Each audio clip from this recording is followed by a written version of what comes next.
सम्मानित मंच और इस खूबसूरत मंच को सजाने वाली नारी शक्ति मेधा पाटकर, मेरी माए, गंगा के पवित्र समान आप सभी मेरी माताएं बहनें, डॉक्टर सुनीलम जी और यहाँ तमाम पार्टी के विपक्ष के जितने भी नेता आए हुए हैं और तमाम मीडिया वाले मेरे अपने साथी जिनका बहुत योगदान है आपको मुझे मिलाने में, और सभी को हाथ जोड़ करके नमस्कार राम राम करती हूँ।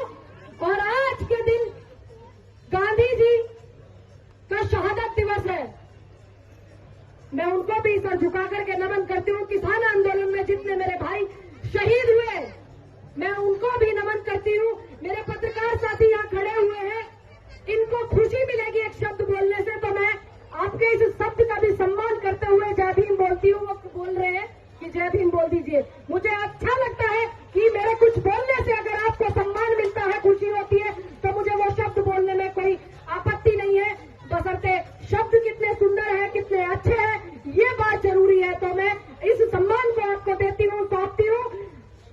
जय भीम। और जितने भी लोग यहाँ पर आए हुए हैं, मैं बस उनको ये बताऊंगी, क्योंकि यहाँ पर जो चर्चा हो रही है संविधान बचाओ देश बचाओ, आज जो हमारा संविधान है, संविधान को जलाने वाले लोग बैठे हुए हैं पार्लियामेंट में और वो बात करते हैं संविधान की, सिर्फ बात करते हैं।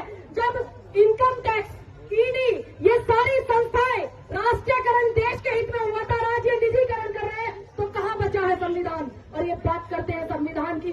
इस लड़ाई में लड़ने के लिए हमें पूरे देश को, जिस तरीके से किसान आंदोलन में सिर्फ एक जात दिखती थी, वहां पर किसान जात, मजदूर जात, न कोई हिंदू दिखता था, न कोई मुस्लिम दिखता था, न सिख, न बौद्ध, न पारसी, कुछ नहीं दिखता था, सिर्फ किसान जात दिखती थी। तो इसलिए उस आंदोलन की बड़ी जीत हुई।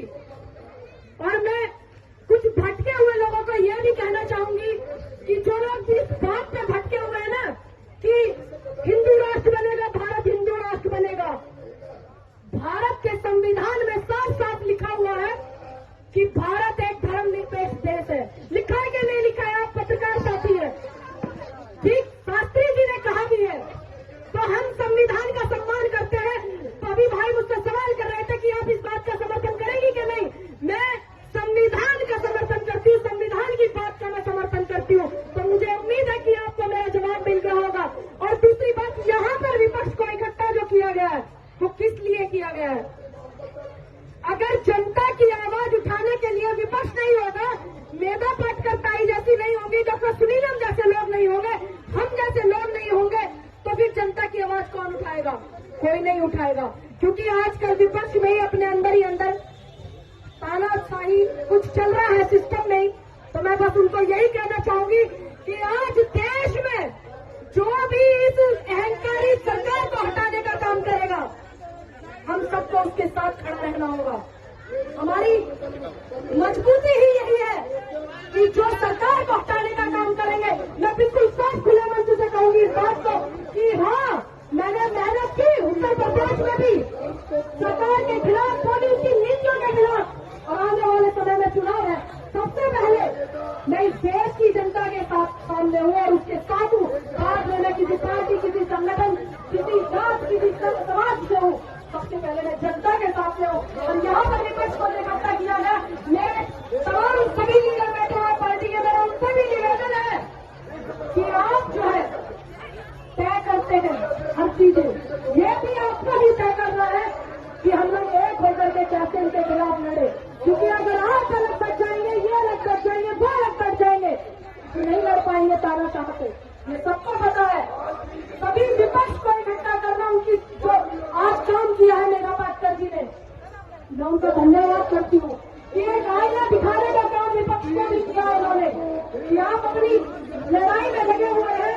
और आज विपक्ष की मजबूती तक जनता को जरूरत है, ये बात समझनी होगी विपक्ष को भी, ये बात समझनी होगी हर उस नेता को कि हाँ, जब जनता परेशान होती है, महंगाई के मुद्दे, बेरोजगारी के मुद्दे, शिक्षा के मुद्दे, स्वास्थ्य सुविधाओं के मुद्दे, ये कौन उठाता है?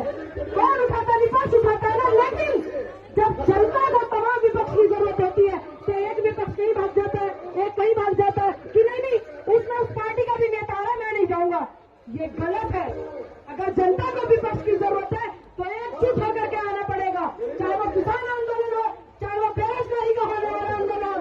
और मैं आपसे वादा करके जाती हूँ कि आप देख लेना, अगर ये तानाशाह सरकार नहीं मानी तो 2024 से पहले आंदोलन होगा और बहुत बड़ा होगा। बेरोजगारी के खिलाफ होगा जो हम ढो रहे हैं, महंगाई के खिलाफ होगा, संविधान को बचाने की लड़ाई होगी। देश में लोकतंत्र नाम की चीज है, इनके घरों में हो या नहीं हो, इनकी कुर्सियों के पास हो नहीं हो, लेकिन देश में लोकतंत्र नाम की चीज है।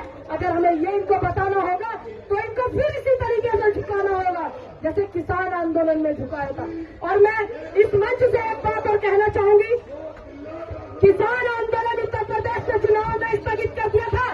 ऐसे लोगों से सावधान रहना, कभी पता चले महंगाई के लिए युवा जेल जा रहे हैं, डंडे खा रहे हैं और एक तरफ जाकर के नेता आंदोलन को समाप्त कर दे।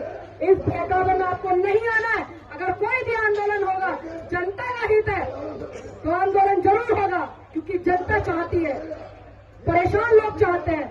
लेकिन आप ये बिल्कुल ध्यान रखिएगा कि आप किसी के बहकावे में आकर के कोई आंदोलन को समाप्त मत करना, क्योंकि हमारे साथ सरकार ने